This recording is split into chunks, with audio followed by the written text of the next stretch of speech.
Akkam jirtan? Kun sagantaa keenya yuutuubii yeroo hundumaayyuu isin bira ga'u. Sagantaa keenyaan ta'i, raawwadhu, akkasuma immoo qabaadhu jedhu. Sagantaa jijjiirannaa yaadaaf qalbii akkasuma immoo biizinasii hojjechuuti.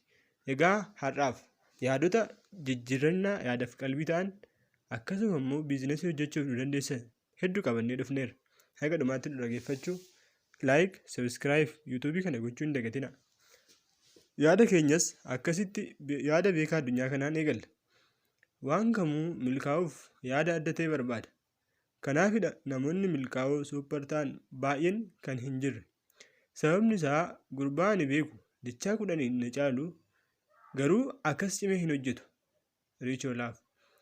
Dureeyyiif sooreyyiin humna falfalaa akkamii qabu jettanii yaaddu ta'a. Icciitiin milkaa'ina isaanii maali? Yoo jenne dureessonni adda godhanii yaadu. Ilaalchi miliyooneraa isaan adda godha. Namoonni hiyyeessaa yaada dureessi qabu hin qaban.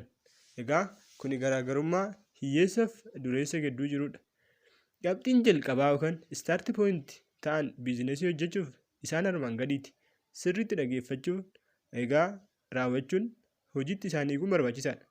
Tokkoffaa fedhii cimaa yoo qabaatte jireenya maallaqaa fi dhuunfaa kee keessatti milkaa'uu dandeessa.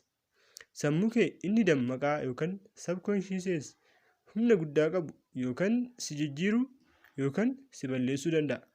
Akka itti fayyadama keetii jechuudha. Milkaa'ina maallaqaa argachuuf akkaataa yaaduu kee irratti jijjiirama fiduu qabda. Jijjiirama sana fiduuf akka armaan gadiitti raawwachuun dirqama sitti ta'a. 1. Waan gaarii yaaduu jalqabi. Wanta jaalattu irratti xiyyeeffadhu. Jalqaba waan irratti xiyyeeffattu immoo jaalachuu jalqabda. Kanaaf wanta ta'uu barbaaddu yookaan wanta barbaaddu irratti xiyyeeffadhu.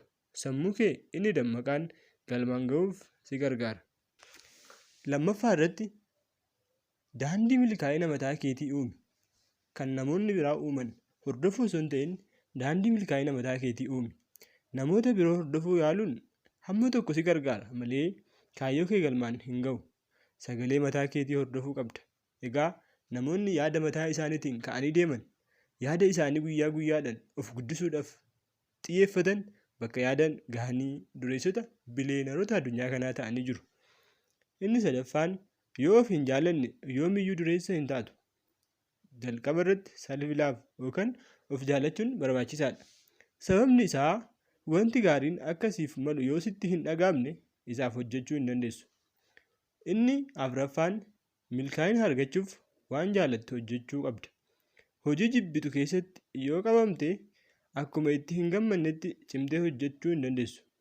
Guyyaatti sa'aatii 10 fi isaa ol sa'aatii 24 yoo hojjette dureessa ta'uu hin dandeessu. Maaliif? Sababa hojii jaalattu hin hojjenneef itti yaaddee xiyyeeffannoodhaan waan isa yaaddu sana bira ga'uu hin dandeessu. Hin jaalattu waan ta'eef. Inni itti aanu namoota milkaa'anitti hinaafuu dhiisaa. Hinaaffaan miira hamaa waan ta'eef jireenya kee keessatti waan hamaa qofa fida. Karaa qarshii fi qabeenyaa galmaan ga'uu irraa ni jal'atta. Kanaaf hinaaffaa dhiisi. Inni itti aanu kufaatii keetiif namoota biroo komachuu hin qabdu. Jireenya kee keessatti waan ta'u hundaaf itti gaafatamummaa fudhachuu jalqabi. Egaa ammumarraa jireenya kee keessatti isa ta'eefis isa ta'uuf jiruufis itti gaafatamummaa fudhachuu kan qabu si'ii fi si qofa. Milkaa'ina keetiif galata fudhachuu akkuma barbaaddu kufaatii kee illee fudhachuu baradhu.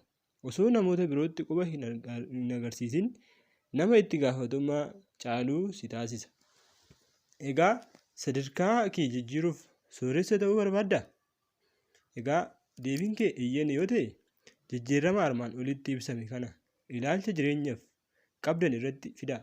Isaan armaan olitti ilaalle jechuudha. Badhaadhinniif badhaadhummaan ilaalcha gaarii qabduun jireenya kee keessatti karaa ni argatu. Egaa cimanii hojjechuun yaada ofii guyyaa guyyaadhaan guddisuun isaan jijjiirannaa qalbii ta'an. Biizinasii hojjechuuf immoo maal raawwachuun qaba kan jedhan irratti gaafa xiyyeeffannu isa yaadne bira ga'uu qabna. Isa yaadne bira ga'uuf immoo ni dandeenya. Egaa jalqaba irratti namni tokko of jaalachuu biizinasii hojjechuuf immoo naannoo isaa xiinxaluu qaba. Egaa zim jedhanii maallaqa waan qabaniif maallaqa dabalataa argachuun hin danda'amu. Maallaqa waan hin qabneefis immoo hiyyeessa ta'anii hafuu hin danda'amu. Maaliif naannoo ofii xiinxaluu sana booda immoo cimanii hojjechuun immoo galmaan nama gaha. Egaa namoonni baay'een cimanii hojjetu. Garaagarummaan harree fi fardaa yoo ilaalle harreen ba'aa guddaa baatti. Fardi garuu yeroo tokko gulufee iddoo barbaade ga'uudhaan hidhamee nyaachaa oola. Egaa kun garaagarummaa nama isaan lameeniiti.